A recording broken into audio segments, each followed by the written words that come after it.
കേരളം കണ്ട ഏറ്റവും നല്ല മുഖ്യമന്ത്രിമാരിൽ ഒരാളാണ് അന്തരിച്ച മുൻ മുഖ്യമന്ത്രി ഉമ്മൻചാണ്ടി. അദ്ദേഹത്തിൻ്റെ ഓർമ്മ പുതുക്കുന്ന ദിനങ്ങളാണ് ഈ ജൂലൈ മാസം. അടുപ്പിച്ചൊരുപാട് അനുസ്മരണ യോഗങ്ങൾ നടക്കുന്നു. അതിൽ വളരെയേറെ ആകർഷിച്ച ഒരു പ്രസംഗമാണ് നിംസിൻ്റെ MD ഫൈസൽ ഖാൻ ഉമ്മൻചാണ്ടിയെക്കുറിച്ചുള്ള തൻ്റെ ഓർമ്മകൾ പങ്കുവച്ചത്.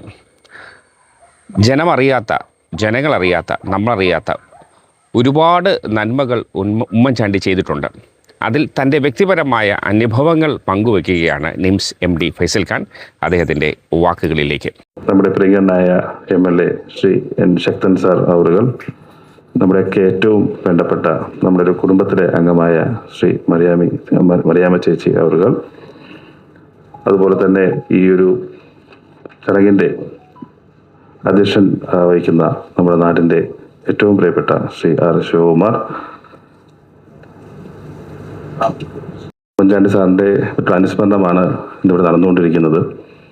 എനിക്ക് മുന്നേ സംസാരിച്ച അദ്ദേഹവുമായി ഏറ്റവും അടുത്ത് വർഷങ്ങളോളം ഇടപഴകിയവരുടെ അനുഭവങ്ങളാണ് നമ്മളിപ്പോൾ കേട്ടുകൊണ്ടിരിക്കുന്നത്. ഞാൻ എൻ്റെ പ്രവർത്തനം ആരംഭിക്കുന്നത് 2005-ലാണ്.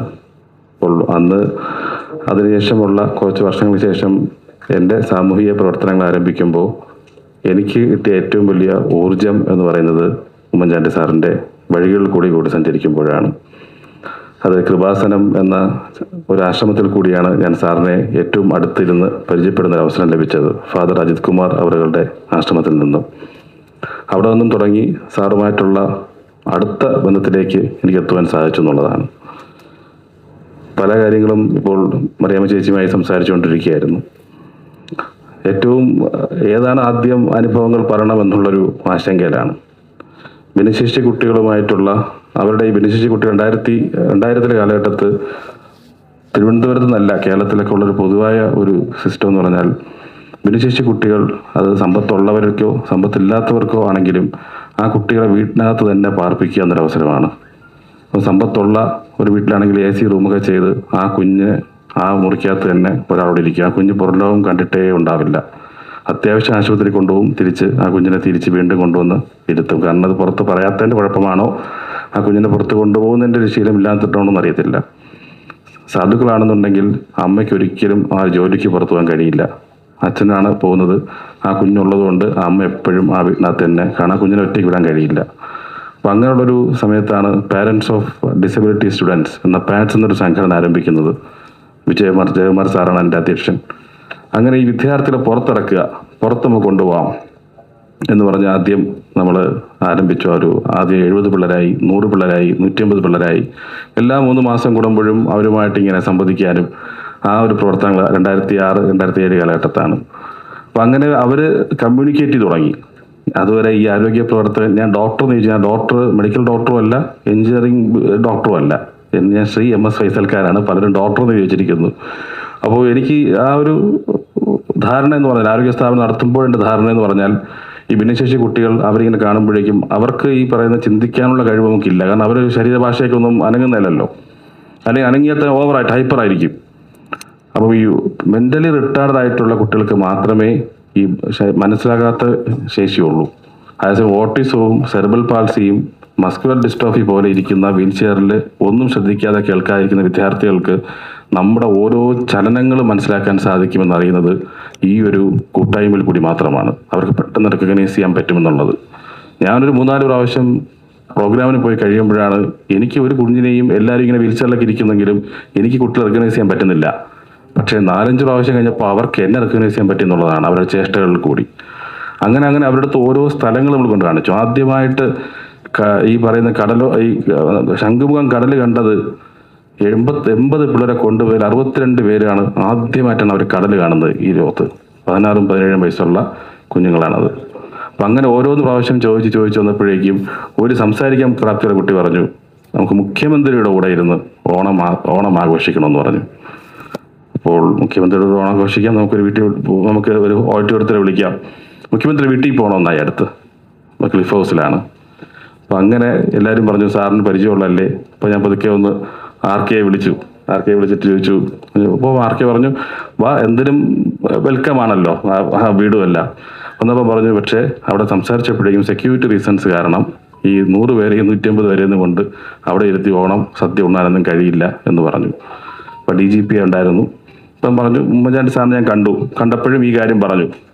അപ്പം ആ അടുത്തിരുന്ന ഗവൺമെൻറ് പറഞ്ഞത്, ഫോൺ വിളിച്ച് ഒന്നുകൂടെ വിളിച്ച് സംസാരിച്ചപ്പം പറഞ്ഞത്, ഗൾഫ് ഹൗസ് അങ്ങനെ പൊതുപരിപാടിക്ക് കൊടുക്കാൻ സാധിക്കില്ല സാർ, അങ്ങനെ പറഞ്ഞു. സാറിൻ്റെ പേഴ്സണൽ കാര്യങ്ങൾക്ക് വേണ്ടി മാത്രമാണെങ്കിൽ കൊടുക്കാം. ഉടനെ ഒരു നിമിഷം, ഇതെല്ലാം എൻ്റെ കുഞ്ഞുങ്ങളാണ്, എൻ്റെ കുടുംബമാണ് ഇരിക്കുന്നതെല്ലാം, എൻ്റെ കുട്ടികളാണ് ഇരിക്കുന്നത്, എൻ്റെ കുടുംബം എൻ്റെ പേഴ്സണൽ കാര്യമാണ്. മുഖ്യമന്ത്രി പറഞ്ഞ് ചരിത്രത്തിലാദ്യമായി ക്ലിഫ് ഹൗസിനകത്ത് ഈ പറയുന്ന വലിയ പെരയെല്ലാം കെട്ടി വലിയ ഷാമിയാനയൊക്കെ ഇട്ട് ഈ പറയുന്ന 130ഓളം വിദ്യാർത്ഥികളെയും കൊണ്ട് അവിടെ നമുക്ക് ഓണസദ്യ സാറ് തന്നെയാണ് വിളമ്പുന്നത്. മറിയാമ്മ ചേച്ചിയുണ്ട്, പിള്ളേരുണ്ട്, ആരോഗ്യവകുപ്പ് മന്ത്രിമാരുണ്ട്, അവരെല്ലാം ഓരോന്നിനും വിളമ്പി ഇങ്ങനെ പോയി. അപ്പം ഞാനിങ്ങനെ എൻ്റെ കൂടെ ഇങ്ങനെ സാറിൻ്റെ കൂടെ ബാക്കിൽ നിന്ന് ഇങ്ങനെ പോവുകയാണ്. സാർ എല്ലാവർക്കും ഓരോരുത്തർ അന്വേഷണം ചോദിക്കും, ഓരോ അമ്മമാരെടുത്തും എവിടെയാണ് അവർ ബുദ്ധിമുട്ടുകളൊക്കെ ഇങ്ങനെ പറയും. അപ്പോൾ ഈ പ്രഥമ ദൃഷ്ടിയിൽ ഒരു പ്രശ്നമില്ലാത്തൊരു പയ്യനുണ്ട്. അവൻ സാറിൻ്റെ എഴുന്നേറ്റ് ഇരിക്കുന്നു, ഭക്ഷണം കൊടുക്കുന്നു. സാറ് ചോദിക്കുമ്പോൾ സാറാണ്ട് തട്ടിയിട്ട് ഞാൻ അടുത്ത് വിളിച്ചിട്ട്, നിനക്ക് കുഴപ്പമൊന്നുമില്ലല്ലോടേ, നിനക്ക് എന്ത് പ്രശ്നം, കണ്ടൊരു കുഴപ്പമൊന്നുമില്ലല്ലോ എന്ന് പറഞ്ഞപ്പോൾ ആ അമ്മ പറഞ്ഞു, സാർ ഈ കുട്ടിക്ക് പ്രശ്നങ്ങളൊന്നുമില്ല, പക്ഷേ മൂത്രം ഒഴിക്കാൻ സാധിക്കില്ല, എല്ലാ 2 മണിക്കൂറിലും സിറിഞ്ചിട്ട് ഞാൻ എടുക്കണം. അപ്പോൾ സാറിങ്ങനെ ഒരു നിമിഷം നിന്നു. എന്നിട്ട് അമ്മ പറഞ്ഞു, ഞാൻ കാട്ടാക്കടയിൽ നിന്ന് വരുന്നതാണ്, എനിക്ക് വീട്ടിലോട്ട് എത്താൻ കഴിയില്ല, ബാത്റൂം ഇല്ല സാർ, പലപ്പോഴും അവിടെ പ്രശ്നമാണ്, ലേറ്റ് ഇല്ല, അവിടെ ഒരു വസ്തുവിൻ്റെ പ്രശ്നങ്ങളൊക്കെ ഉണ്ട്, ഇതൊക്കെ സാറിനടുത്ത് പറയാണ്.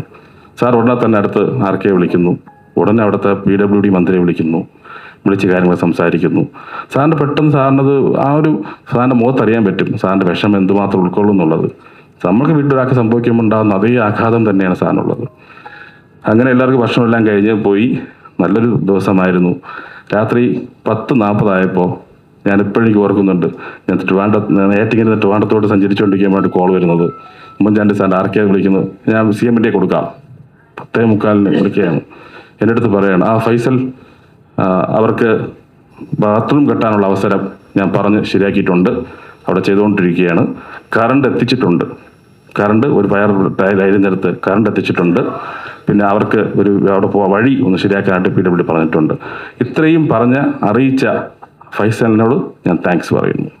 സംസ്ഥാന മുഖ്യമന്ത്രി ഇത്രയും തിരക്ക് പിടിച്ച 10,000 പേര് ഇങ്ങനെ തിങ്ങി നിൽക്കുന്ന, ലോകത്തില്ലാത്ത കാര്യങ്ങളെല്ലാം ഏറ്റെടുത്തിരിക്കുന്ന ഒരു സംസ്ഥാനത്തിൻ്റെ മുഖ്യമന്ത്രി എന്നെ വിളിച്ച് പറയുകയാണ്, തിരിച്ചു വിളിച്ച് പറയുകയാണ്. എന്തെങ്കിലും ആവശ്യമുണ്ടോ? അതാണ് കമ്മിറ്റ്മെൻറ്റ് എന്ന് നമുക്ക് പറയേണ്ടത്. അത്രയും കമ്മിറ്റ്മെൻ്റുള്ള ഈ പറയുന്ന കാരുണ്യ മിഷൻ, കാരുണ്യ ചികിത്സാ വിതരണ ഫണ്ടിൻ്റെ എല്ലാം എഴുതി അവതരിപ്പിച്ച് എല്ലാം കഴിഞ്ഞ് പോകുന്നു. തുടർന്നൊരു സ്കൂളിൻ്റെ ഒരു പ്രോഗ്രാമിലിരുന്ന ഒരു കുട്ടി ഫ്ലവർ കൊടുത്തപ്പോഴേക്കും എന്തോ പറഞ്ഞു, എന്താണ് പേരും ചോദിച്ചപ്പോഴേക്കും ആ കുട്ടിക്ക് പറഞ്ഞില്ല. അപ്പം പറഞ്ഞു ആ കുട്ടി കേൾവി ശക്തി ഇല്ലാത്ത കുട്ടിയാണെന്ന് പറഞ്ഞു. ആ കൊച്ചു കുട്ടിയെ ചേർത്ത് വിളിച്ചിട്ട് അവിടെ നിന്ന് ഫോൺ വിളിക്കുകയാണ്, IMA വിളിച്ചിട്ട് കേരള മെഡിക്കൽ സർവീസ് വിളിക്കുകയാണ്. ഈ കൊച്ചു കുട്ടി ജന്മനാൽ കേൾവില്ലാത്ത കുട്ടികൾക്ക് എന്തെങ്കിലും ഈ കാരുണ്യ പദ്ധതിയിൽ ഉൾപ്പെടുത്താൻ പറ്റുമോ? അങ്ങനെ ജോൺ പണിക്കർ സാറിനെ വിളിക്കുന്നു. അങ്ങനെ ഒരു കോക്ലിയർ ഇംപ്ലാന്റേഷൻ, ഇന്ത്യ ചരിത്രത്തിൽ ആദ്യമായി കേൾവില്ലാത്ത കുട്ടികൾക്ക് ഒരു സർക്കാർ കോക്ലിയർ ഇംപ്ലാന്റേഷൻ സർജറി നടപ്പിലാക്കണമെങ്കിൽ അത് ഉമ്മൻചാണ്ടി സാറിൻ്റെ ടെൻഷനിലാണ് വന്നിട്ടുള്ളത്. പലതും നമ്മൾ വീരഗാഥകളെല്ലാം കേട്ടിട്ടുണ്ട്. എയർഫോഴ്സിൻ്റെ ചരിത്രത്തിൽ, ഇന്ത്യൻ എയർഫോഴ്സിൻ്റെ ചരിത്രത്തിൽ എയർഫോഴ്സിൻ്റെ വിമാനത്തിനകത്ത് ഒരു ഹൃദയം കൊണ്ടുവന്ന് ഇവിടെ ഹൃദയമാറ്റമൊക്കെ ശസ്ത്രക്രിയ നടത്തിയിട്ടുണ്ടെങ്കിൽ ഉമ്മൻചാണ്ടി സാറിൻ്റെ കാര്യം കൊണ്ട് മാത്രമാണ്. അങ്ങനെ വികസനത്തിൻ്റെ കാര്യം ഒരു പാത പറയുമ്പോൾ സാമൂഹിക പ്രവർത്തനത്തിൻ്റെ കാര്യത്തിൽ സാറല്ലാതെ മറ്റാർക്കും ഉപമിക്കാൻ പോലും അപ്പുറത്ത് ആരുമില്ല. ഉണ്ടെങ്കിൽ സാറിൻ്റെ നിഴൽ തന്നെ ആയിരിക്കും അപ്പുറത്തുള്ളത്. അതുപോലെ തന്നെ ഏറ്റവും എനിക്ക് ഇഷ്ടപ്പെട്ടൊരു ചിന്തിക്കേണ്ട ഒരു സംരംഭം എന്നല്ല ചിന്തിക്കേണ്ട ഒരു കാര്യം എന്ന് പറഞ്ഞാൽ, സാറിൻ്റെ ഓർമ്മ ദിവസമാണ്. സാറ് മുഖ്യമന്ത്രിയായിട്ട് വർഷങ്ങൾ കഴിഞ്ഞല്ലേ, 10-12 വർഷം കഴിഞ്ഞു. നമ്മളെല്ലാവരും ജേർണലിസ്റ്റെല്ലാം ഇരിപ്പുണ്ട്, പ്രവർത്തകരെല്ലാം ഇരിപ്പുണ്ട്. സാറ് കൈകാര്യം ചെയ്യുന്ന മൊബൈൽ എന്താണെന്ന് ആരന്വേഷിച്ചിട്ടുണ്ടോ? സാറിൻ്റെ മൊബൈൽ ഉണ്ട്, സാറിൻ്റെ കൈകാര്യം ചെയ്യുന്ന ആർക്ക് എന്താണ് എന്ന് അന്വേഷിച്ചിട്ടുണ്ടോ? ഞാൻ ഇപ്പോഴും പറയുന്നു, ഒരു പ്രാവശ്യമെങ്കിലും നിങ്ങൾ ആ ഫോണിൽ വിളിക്കണം. അടുത്തതിൽ ആർക്കെ ഫോൺ എടുത്തിരിക്കും, എന്താണ് കാര്യം, ഏത് ആശുപത്രി വേണം, ഏത് ചികിത്സ ലഭ്യമാക്കണം, ഞാൻ ആരെ വിളിച്ച് പറയണം എന്ന് പറഞ്ഞ ആ സിസ്റ്റം ഈ പറഞ്ഞ 13 വർഷമായിട്ടും കണ്ടിന്യൂ ചെയ്ത് പോകണമെങ്കിൽ അതിൻ്റെ പേരാണ് ഉമ്മൻചാണ്ടി സാർ എന്ന് പറയുന്നത്. ഞാൻ കഴിഞ്ഞ 4 ദിവസം മുന്നേയും ആർക്കെന്നെ വിളിച്ചിരുന്നു. ഓരോ മാസം മിനിമം 4-5 പ്രാവശ്യം ആ കോൾ എനിക്ക് വരും. ആ രോഗിക്കുള്ള ഡിസ്കൗണ്ട് കൊടുക്കണം, റൂം അറേഞ്ച് ചെയ്ത് കൊടുക്കണം, ബ്ലഡ് അറേഞ്ച് ചെയ്ത് കൊടുക്കണം. ഞാനത് പ്രൈവറ്റ് ഹോസ്പിറ്റൽ അസോസിയേഷൻ മീറ്റിംഗ് ഇരിക്കുമ്പോൾ എല്ലാവരും പറഞ്ഞു, അതെ എനിക്കും കോൾ വരാറുണ്ട്, നമുക്കും വരാറുണ്ട്. അതാണ് ആ സിസ്റ്റം ബിൽഡപ്പ് ചെയ്ത് പോയിട്ടുള്ളത്. ആർക്കെയും രോഗാവശനാണ്, പക്ഷെ ജീവനുണ്ടെങ്കിൽ ആ ഫോണാണെങ്കിൽ ആർക്കെ ഫോൺ എടുത്തിരിക്കും. അതാണ് സാറിൻ്റെ ട്രെയിനിങ്. അപ്പം അങ്ങനെയുള്ള ഒരു വലിയൊരു മനുഷ്യൻ്റെ ആ ഒരു അനുസ്മരണമാണ് ഇത് നടന്നുകൊണ്ടിരിക്കുന്നത്. അതിന് ഏറ്റവും വളരെയധികം പ്രാവർത്തികമായിക്കൊണ്ടാണ് ഈ പറയുന്ന ഉമ്മൻചാണ്ടി മെമ്മോറിയൽ ചാരിറ്റബിൾ ട്രസ്റ്റ് നടത്തിക്കൊണ്ട് പോകുന്നതെന്നുള്ളത് വളരെ അഭിമാനപൂർവ്വം ഞാൻ പറയുകയാണ്. ഈ ഒരു ട്രസ്റ്റിൽ നിംസ് കുറച്ച് കാര്യങ്ങൾ ചെയ്തു കൊടുക്കുന്നു എന്നുള്ളത് ശരി തന്നെയാണ്, പക്ഷേ അതിൻ്റെ 99% ക്രെഡിറ്റും ഈ രണ്ടുപേർക്കും തന്നെയാണ് എന്നുള്ളതാണ്. കാരണം ഞാൻ സൗജന്യ ഡയാലിസിസ് പദ്ധതിയായിട്ട് മുന്നോട്ട് വരുമ്പോൾ ഞാൻ പറഞ്ഞു നമുക്കൊരു 100 തുടങ്ങാമെന്ന് പറഞ്ഞു. 2 മാസം കൊണ്ട് 250 ഡയാലിസിസാണ് ഈ ഓർഗനൈസേഷൻ പൂർണ്ണമായും സൗജന്യമായി പൂർത്തീകരിച്ചത്. അത് ഞാൻ പറഞ്ഞുകൊണ്ട് റെസ്ട്രിക്റ്റ് ചെയ്തിരിക്കുകയാണ്. വേണമെങ്കിൽ അവർ 300 400 ചെയ്യാൻ അവർ തയ്യാറാണ്. അപ്പോൾ അങ്ങനെയുള്ള വളരെയധികം നല്ല രീതിയിലുള്ള കരങ്ങളിലാണ് ഈ ട്രസ്റ്റിൻ്റെ മുന്നോട്ട് പോകുന്നത്. അതിൽ ബഹുമാനപ്പെട്ട സൈമൺ സാറിൻ്റെയും മാഡത്തിൻ്റെ ഫ്രീഡ സൈമൺ അവർ തന്നെ എപ്പോഴും നിംസിൽ വരുന്നവരാണ്. ഇനിയും അവർക്ക് ഇതുപോലുള്ള പ്രവർത്തനങ്ങൾ ചെയ്യുവാൻ കഴിയട്ടെ. നമുക്ക് ഓരോ കരങ്ങളും ആശ്വാസം കൊണ്ട് നിൽക്കുമ്പോൾ ഉമ്മൻചാണ്ടി സാറിൻ്റെ മുഖം നമുക്ക് ഓർമ്മ വരും എന്നതിൽ സംശയമില്ല. നമസ്കാരം. വാർത്തകളും വിശേഷങ്ങളും അവസാനിക്കുന്നില്ല. മറ്റൊരു വാർത്തയുമായി നമുക്ക് വേഗം കണ്ടുമുട്ടേണ്ടതുണ്ട്. അതോടെ എല്ലാവർക്കും നല്ലൊരു ദിവസം ആശംസിക്കുന്നു. Good luck.